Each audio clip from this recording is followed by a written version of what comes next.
On this edition of Sightings, what's the British military hiding? Two Army helicopters approached us and appeared to be harassing us. Startling videotape reveals the truth behind crop circle formations. Then, is the human race the result of an extraterrestrial experiment? We are the direct descendants of the intelligent people who landed here. Also, dangerous entities are terrorizing this hotel. It's even possible these people don't know that they're dead. Plus, a young girl's premonition turns to tragedy. She drew that picture. She knew she was going to die. And it was exactly the kind of signal that we were looking for. It's a narrowband signal, clearly of intelligent origin. have we made contact with a civilization from another galaxy? Finally, an update. The sculptor whose psychic vision helps families find missing loved ones.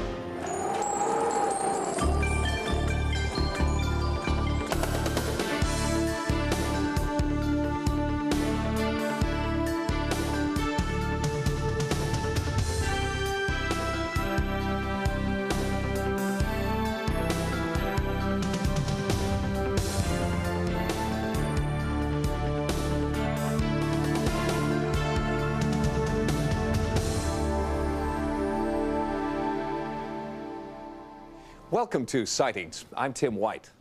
The ancient hamlet of Avebury in southwestern England is the site of two distinctly different supernatural events. In the Avebury area, more than 300 crop circles have been discovered since 1990. And then there are the bizarre glowing orbs that locals have dubbed the Avebury Mystery Lights.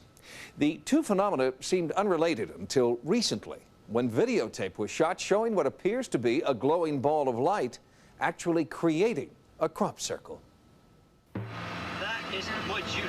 This is a military helicopter circling a field in Avebury, England, as captured on home video. The researchers who shot this tape believe it is evidence that the British government is involved in secret crop circle research.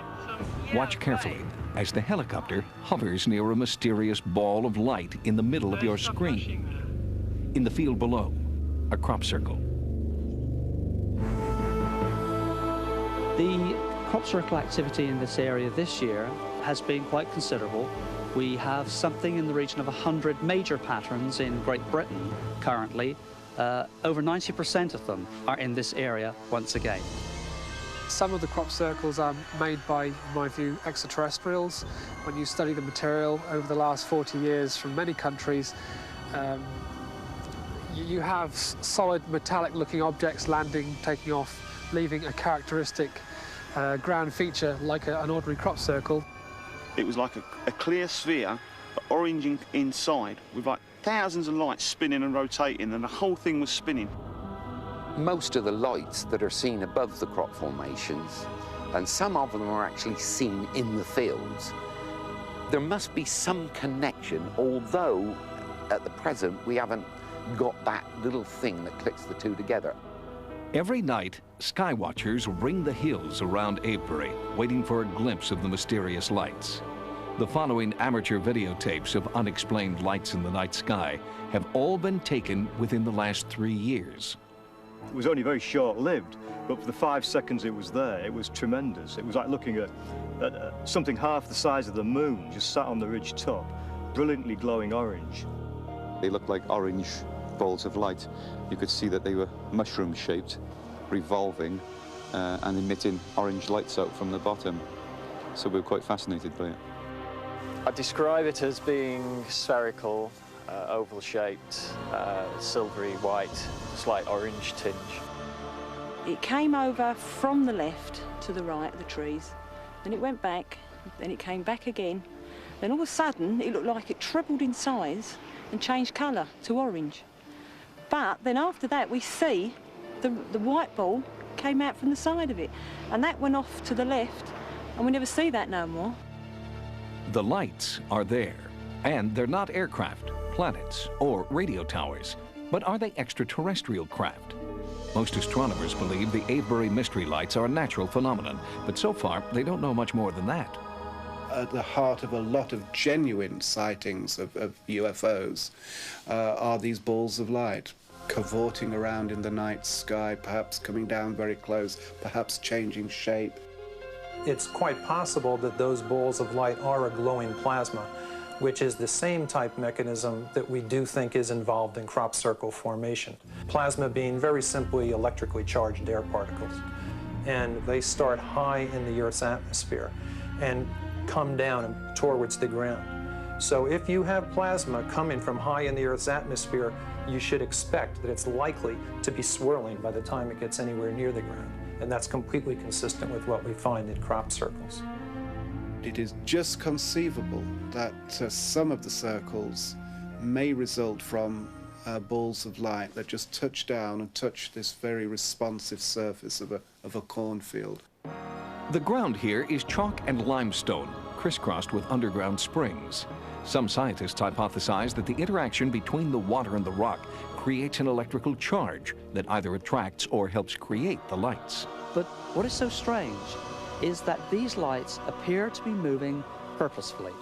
And that's, for me, what sets it aside from the natural phenomena to one which may well be controlled by an intelligence of some sort, or indeed in itself may well be intelligent. I turned and I saw this glint and I thought, what's that? And automatically, almost, I picked my video camera up. On July 26, 1990, crop circle researcher Stephen Alexander captured this remarkable footage of one of the mysterious Earth lights in a field near Avebury. The Earth light was maneuvering next to a newly formed crop circle.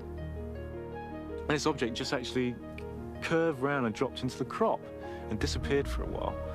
And then it started maneuvering through the crop, and it was glinting and flashing. It's a really intense sort of energy source, it seemed to me. Is it gone? Then you can see the object actually take off. And in the distance was a tractor driver. And you can actually see the tractor driver stop as the actual object went over the top there. Where's that piece of paper? I couldn't explain it. In the back of my mind, I knew it wasn't a bird or a balloon or just something blowing in the wind. I knew there was something important there. This videotape of another Earth light above Avebury was taken from a hang glider by Dutch UFO researcher Foka Kuja. But scientists and ufologists may not be the only ones interested in these lights. It appears that the British military is also studying the phenomenon. That is, mind you, look at these bristling with equipment. Right, when we get this here, we can get a picture of him in front of that. Oh, yeah. There you go, right there. Hop out. What appeared to be happening was that we had walked into a situation which was undesirable, because what happened was that the two Army helicopters approached us and appeared to be harassing us. I mean, he was so close, it was unbelievable. One helicopter broke away across this field to the far side of the field to my left, and what you can see on the film is a small white object pulsating, identical to Stephen Alexander's, very similar to the Dutch people's footage and others. And this helicopter went directly to the light, which we could see on the footage. Some flashing thing on the ground. He's moving right over right now. Yeah. Oh yeah, oh yeah. Does that move? It overshot it. The helicopter, you can see, backing up to get this back into full view as this white light is pulsating underneath it. And on film, this light just disappears. But once again, on film, we have something we cannot explain. If the lights are simply a natural phenomenon, why would the British military be involved? If the lights are nothing more than concentrations of superheated energy, how could they create these intricate designs? These things are seen to move from one pattern to another. They appear to have total awareness of their surroundings, and on occasions we have many reports of an interactiveness between the people who are observing them. And so, therefore, for me, that puts it into a slightly different slot. We're looking at what might be intelligence. He's moving right over right now. The British Ministry of Defense has stated that the helicopters in Colin Andrews' videotape were on a training exercise and that no one involved with the exercise saw anything unusual that day. According to the Defense Ministry, the pulsing white object is simply a reflection from the helicopter's strobe light. Coming up, startling new theories suggest that there is a missing link in the story of human evolution. Don't call them aliens, because we look like them, they look like us. When Charles Darwin published Origin of the Species in 1859, it ignited a worldwide controversy that continues to divide science and religion. But the controversy doesn't end there, because within the scientific community itself, there is bitter division. And now, new evidence that a conspiracy of silence among mainstream anthropologists is covering up evidence of what some believe are our true extraterrestrial origins. The Bible answers the riddle of our origin in 4 simple words: and God created man. Darwin looked at monkeys and saw Michelangelo. But for modern anthropologists who try to put a name and a date to the dawn of humankind, the answer is constantly changing. Fossils discovered recently in Ethiopia put our earliest ancestors at around 4.4 million years, but some scientists believe that there is evidence that we are much older than that. On an archaeological dig in Hueyatlico, Mexico, Dr. Virginia Steen McIntyre discovered tools that predated the earliest known humans. Her find created a storm of controversy. Don't really want to be in the center of a controversy. I never asked to be in the center of a controversy, but I'm here, and doggone it, I want to get the information out. I want to get at the truth. I guess that's what it is. Why does Dr. Steen McIntyre feel the need to protect her artifacts from her more mainstream colleagues? Why are contradictory findings being met with contempt instead of excitement? Some researchers charge it's because these new findings would turn modern anthropology on its head.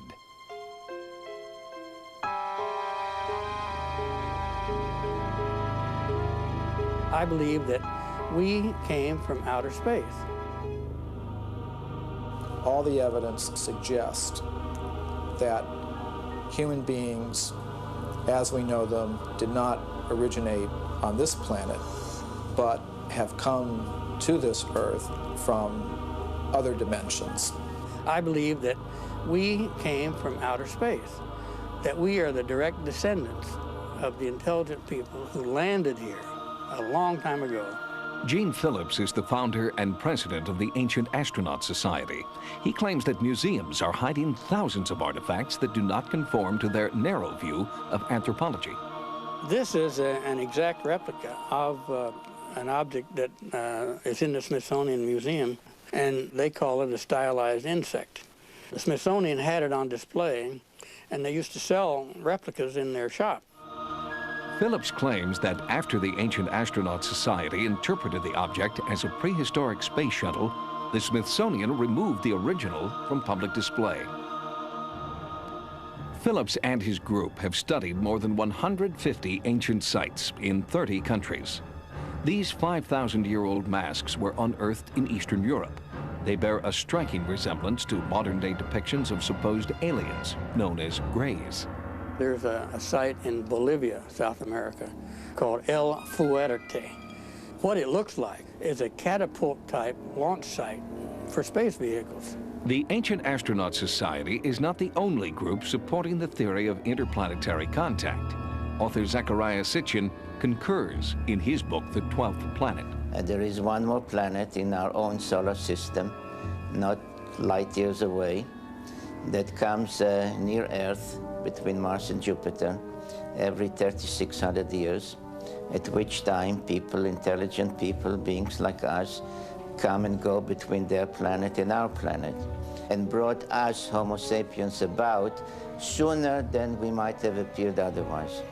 Don't call them aliens, because we look like them, they look like us. See, all we ask is that people have an open mind. Look at something with an open mind with today's space-age eyes. Scientists on the fringe of modern anthropology believe that their theories are not taken seriously because mainstream scientists are afraid to admit that they've been wrong. All the textbooks would have to be rewritten. All the exhibits in the museums would have to be changed. This would be very embarrassing, and people who have positions to defend like that don't like to be embarrassed. The idea of alien evolution does sound far-fetched, and its proponents are well aware of the fact that they're looked at as eccentric outsiders. They may not have all the answers, but it's often the so-called eccentrics who ask the most interesting questions. Next, they call him the recomposer of the decomposed, and he solved another case. The payoff emotionally is helping to put some of these cases to rest. Recently, Sightings profiled forensic sculptor Frank Bender. His uncanny gift for sculpting a human face on the bare bones of an unidentified skull has brought closure to many unsolved murder cases. And now, because of our original broadcast, another family can put a long-lost loved one to rest. In 1980, police made a grisly discovery in a row house on North Lithgow Street in Philadelphia. The body they found was badly decomposed and bore no resemblance to the young woman she once was. That's where forensic sculptor Frank Bender comes in. He has an uncanny gift for creating a face on a bare skull, for giving life, if only in clay, to the victims of unsolved crimes. His studio is the final resting place for men, women, and children who have no names. Bender's technique combines forensic science with an emotional, some call it psychic, attachment, and it works. On a previous Sightings, we profiled Bender and his amazing success rate. After the first segment of Sightings aired, I received numerous phone calls from people all around the country basically saying that they were thanking Sightings and also thanking me and the team involved for the work that we're doing. And now, the woman who Frank Bender resurrected from a skull found on North Lithgow Street has a name. The wondering and waiting are over for one Philadelphia family. After 15 years, they know what happened to Jackie. All these years, I never moved because I thought maybe she would come home. Never changed my phone number. Everything's been the same, just in case she would reach out, as they say, and phone home. Because of our broadcast, Frank Bender met police officer Virginia Hill, who works in the missing persons unit of the Philadelphia Police Department. Officer Hill inherited the Jackie Goff case 3 years ago. The search for Jacqueline Goh started with me in 1991. The first time Officer Hill visited Frank Bender's studio, she was struck by the resemblance between Jackie Goff and one of the busts Bender had sculpted. I came over to his studio and we talked about it on a show that he was doing. And we put two and two together and we both believed the same, that it was Jacqueline. Forensic evidence supported the matchup. Jackie's dental records indicated she had an extra tooth. So did the skull that Bender had worked from. A photo of the bust was given to the Goff family. They made positive ID. From here up, I would almost have to say positively that it was. Frank has never met Jackie, but when he made this, it seemed like he knew her when he made it, because that looks like her through her eyes, top part of her face. DNA results are still pending, but Frank Bender is confident he has made another match. The payoff emotionally is satisfaction, the satisfaction of helping to put some of these cases to rest. Officer Hill is continuing to work with Frank Bender on other missing persons cases. The future is promising. I work with families that are in great distress. A lot of families haven't heard from their children in 10, 15, even 20 years. And I get a lot of relief when the family has put it to rest, when we can positively identify someone and then they can go on with their lives.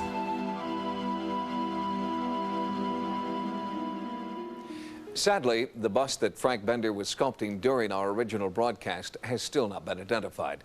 Here, again, is the face of an unnamed child found murdered in Philadelphia in 1994. If you have any information about the identity of this little boy, believed to be 5 years old at the time of his death, please contact the Homicide Division of the Philadelphia Police Department. Coming up, you can hear people screaming. Are dangerous spirits haunting this historic site? It was like walking into a ghost party. Then, a child's tragic premonition.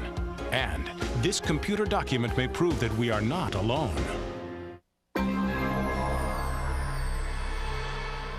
1849. The gold rush is on. More than 85,000 people flock to California in search of the mother lode. A few become millionaires, but most barely scratch out a living.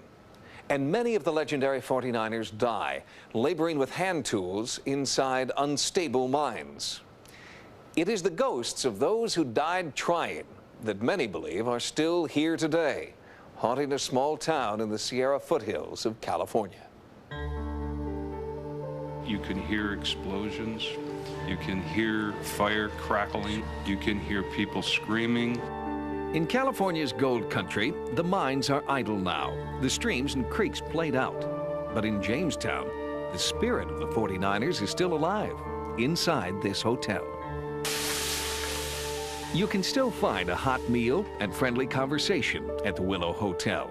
And some people believe you can still hear strange echoes from the past. I went into the bathroom, went to turn the light on, and something touched me on the back of my hand. I've seen spices fly off the shelves, laughter in the kitchen when no one's there. Ceiling fans coming on by themselves, lights in here, constantly going on and off. Why does the Willow Hotel seem to be the focus of so much haunting activity? Many people believe it's because of a great mine disaster that killed 23 miners here in 1862. Before the dust had settled, construction began on the Willow Hotel. It was built directly on top of the mine, where so many had lost their lives. Jamestown tried to put the past behind it. The hotel thrived, hosting presidents and gunslingers. But the past did not go away. There's a lot of good here, but there's a lot of evil also. The Willow Saloon has been in constant operation since 1862, but for the past 10 years, no one has slept here. A series of mysterious fires have engulfed the sleeping quarters 3 separate times, and always on the same date in years ending in 5. July 21st, 1955, July 21st, 1975. When the hotel burned on July 21st, 1985, no one wanted to rebuild. We smelled smoke all day. And then later that evening, we spotted flames in the wainscoting over in the dining room. When the fire department came, they chopped the wall up and went through it and everything. And inside the wall, there was no electrical. There was nothing there to make that fire start. It just had started like from nothing. Then after we got the fire put out, then Kevin, the owner, asked us to stick around just in case it reignited.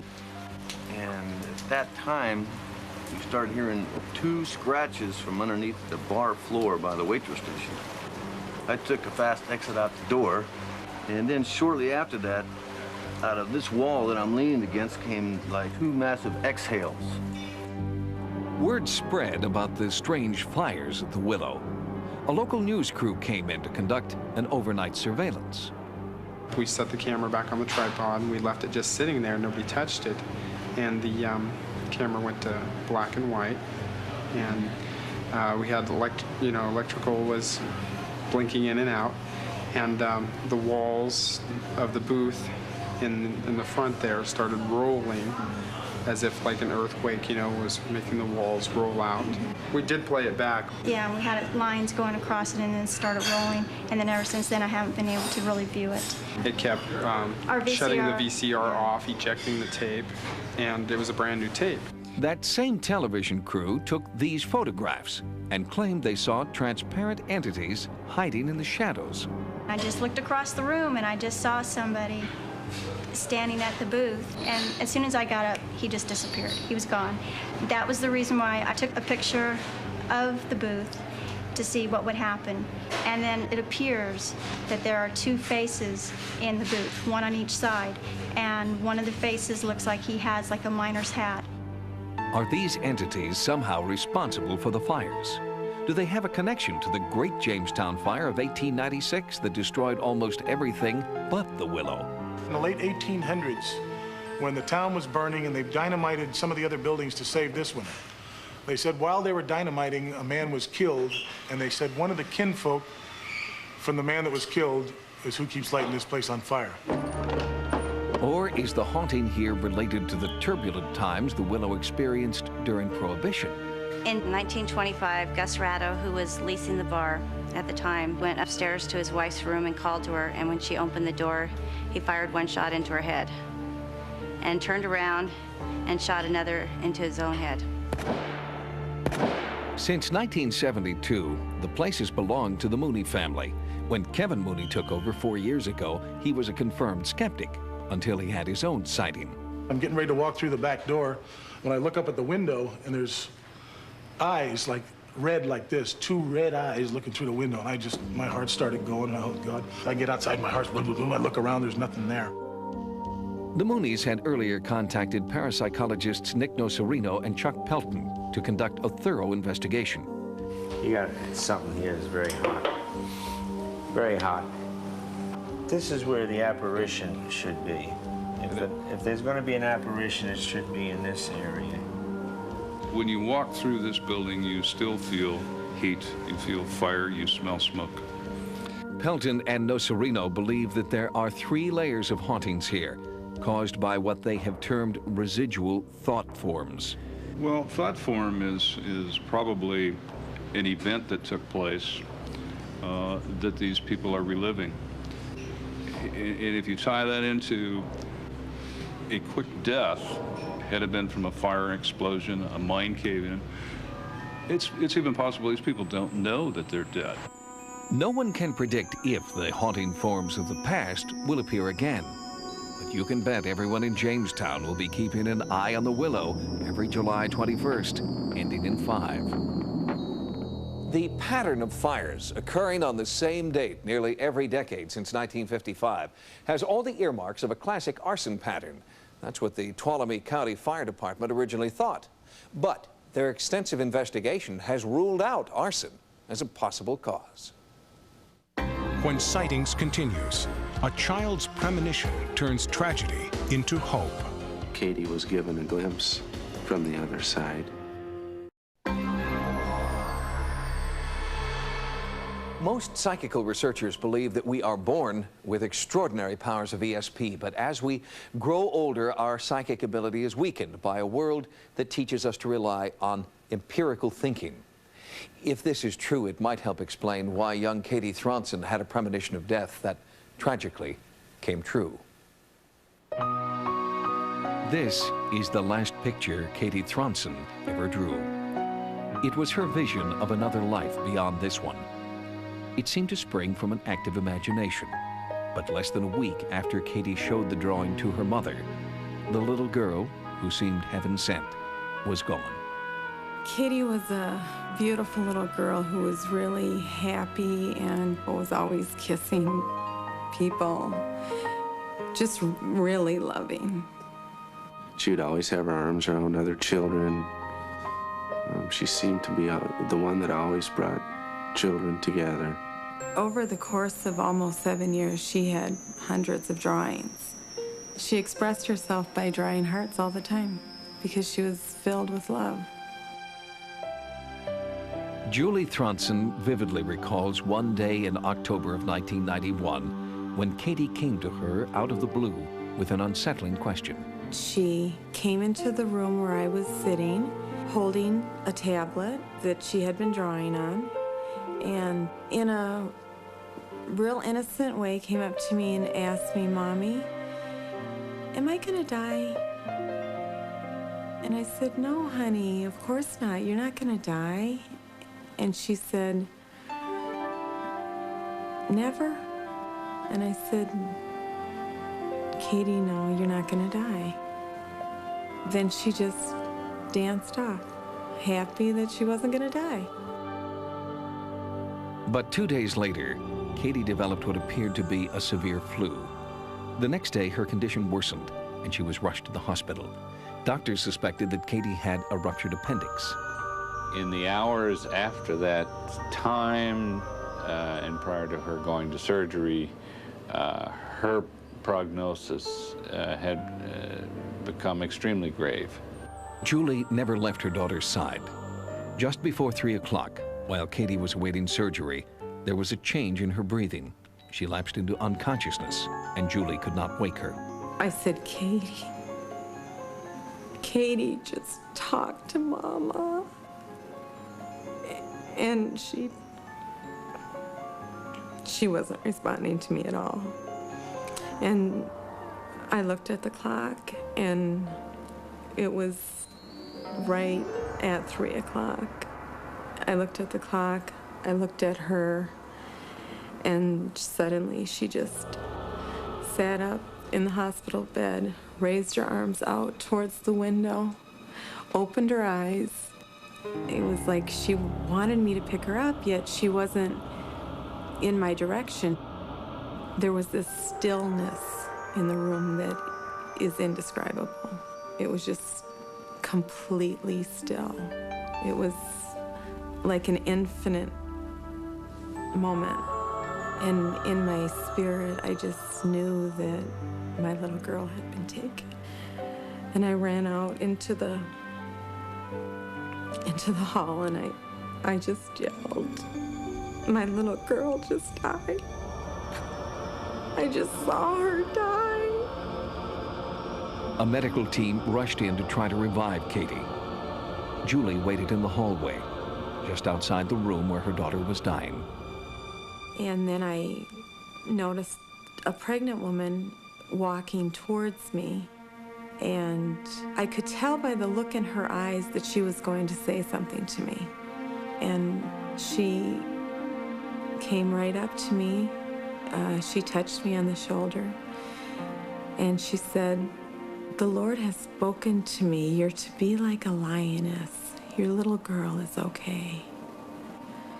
And I just felt this shiver go through my body, and I thought, if the Lord has spoken to her, then Katie is okay.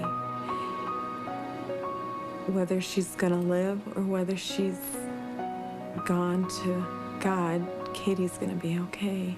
The woman disappeared as if into thin air, and Julie never saw her again. Katie was being kept alive with machines. After 3 days, doctors pronounced her legally brain dead. The Thronsons made the agonizing decision to remove life support. The autopsy indicated that there was indeed appendicitis and that there had been extension of this infection locally to other organs that were nearby. Officially, Katie died October 10th, but both Julie and her doctor believed Katie was gone much sooner.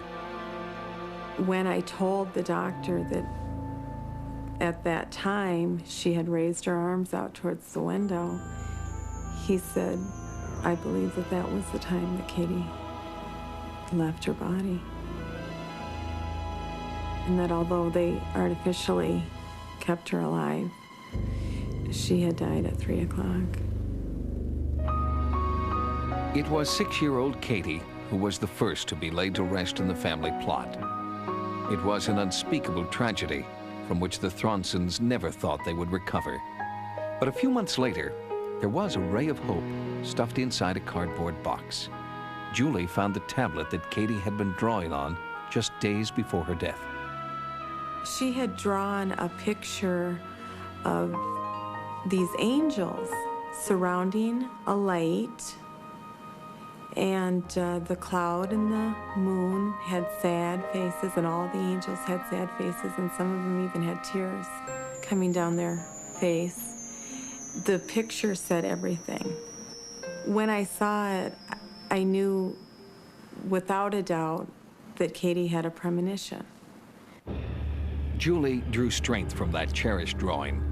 Then, 5 months after Katie's death, a picture appeared in Life magazine that seemed to confirm Julie's belief that her daughter's drawing was a premonition. This 19th century engraving was part of an article about life after death. The depiction of a welcoming vortex of light was strikingly similar to Katie's own vision. Both pictures have a circular pattern that resembles the tunnel of light commonly reported in near-death experiences. Coincidence? Or did Katie receive a divine message? She knew she was going to die. She drew that picture. She asked me, "Mommy, am I going to die?" Whether or not she knew the meaning of it, I believe her spirit did. Author Dr. Gerald Jampolsky is a child psychiatrist who counsels bereaved families. After Julie Thronson saw the Life magazine article, she wrote to Dr. Jampolsky and asked him to look at Katie's drawing. I pointed out that at 3 o'clock, it looked like one of the angels was going toward the center, going toward the light. I was like amazed for a minute, and he continued, but I'm thinking, he doesn't know. that Katie died at 3 o'clock. There's no way he could know that. Julie also tried to find the pregnant woman who had comforted her. The hospital gave her the names and phone numbers of all the women in the maternity ward that day, but none of them remembered speaking to Julie. She was obviously an angel.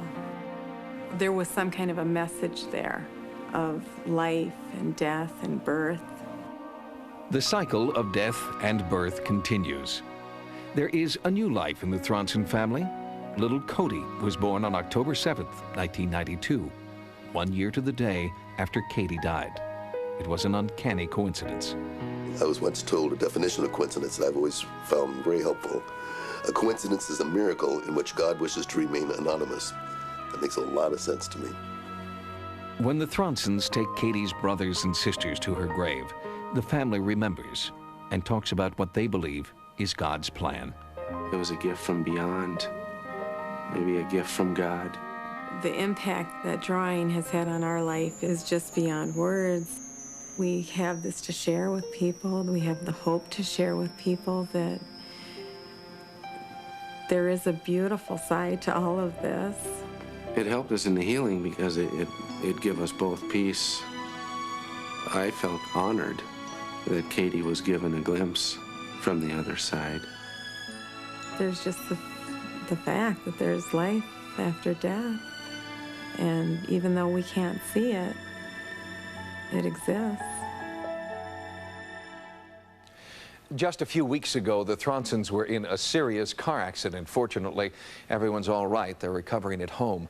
But something strange happened during that crash. 3-year-old Christopher told his mother and father that right after the moment of impact, he saw Katie. Up next. It was 5 to 6 times stronger than any signal in the past. After receiving what could be an extraterrestrial message, this facility could be shut down. The radio telescope at Ohio State University in Columbus is nicknamed the Big Ear. Its job is to listen for anomalous sounds in the cosmos that might be evidence of intergalactic communication. If someone out there is trying to get our attention, the Big Ear is probably the telescope that will bring the message to us. Man has always wondered, are we alone in the universe? Are there other intelligent beings somewhere that we might perhaps converse with at some point, or at least learn of the existence of? The universe has no beginning, no middle, and no end. In such a limitless ocean of planets, moons, and stars, are we really the only life forms searching outer space? Is another civilization trying to make contact? Astronomers operating this telescope believe contact has been made. It was exactly the kind of signal that we were looking for. It's a narrowband signal, clearly of intelligent origin, clearly not interference, not any of those things.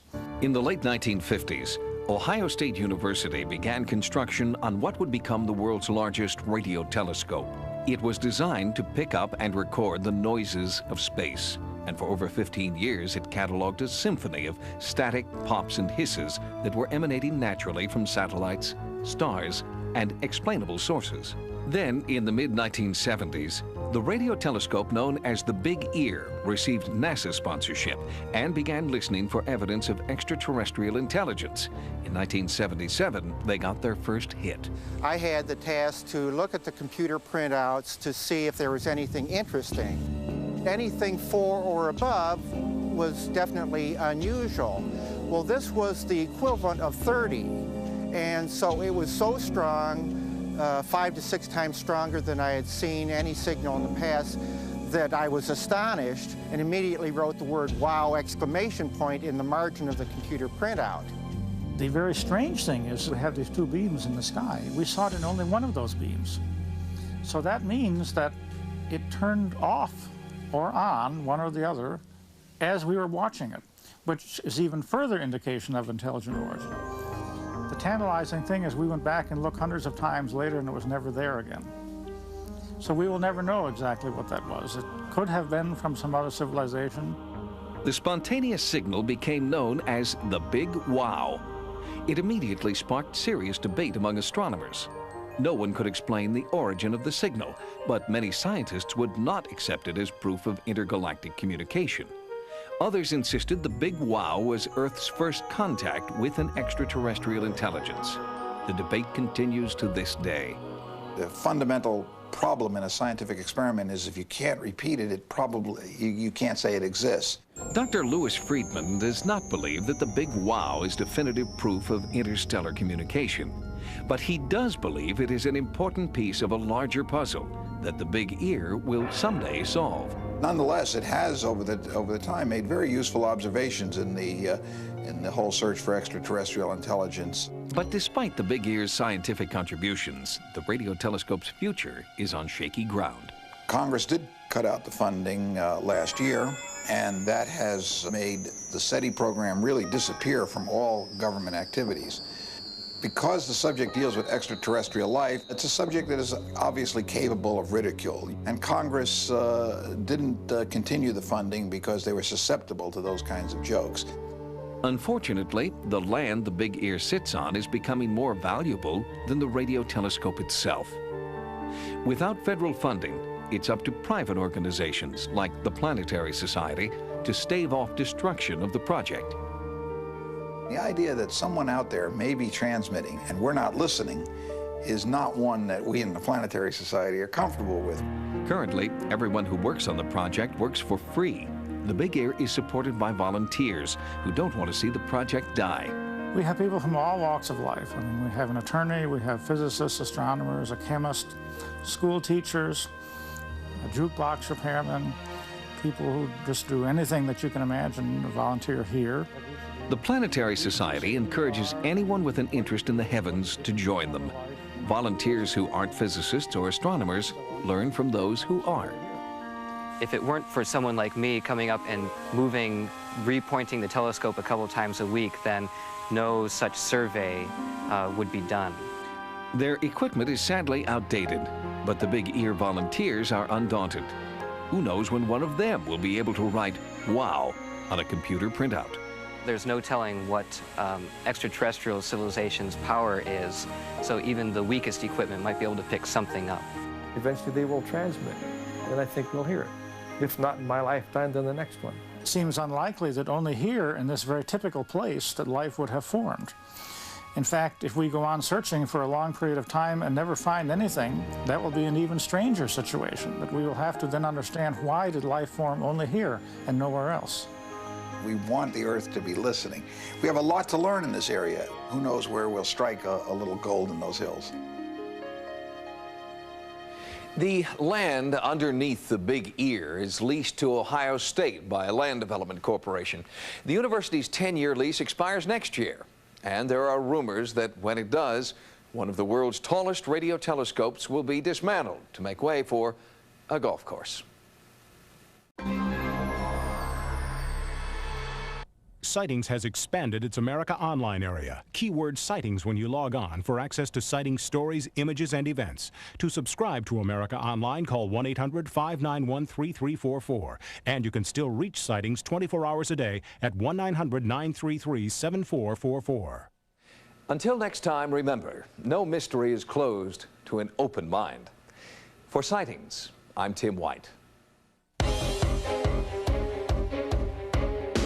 Next on Sci-Fi, The Sentinel. One more wish is all this creature needs. Careful what you wish for. From Wes Craven, Wishmaster. Wednesday at 9 p.m. on Sci-Fi.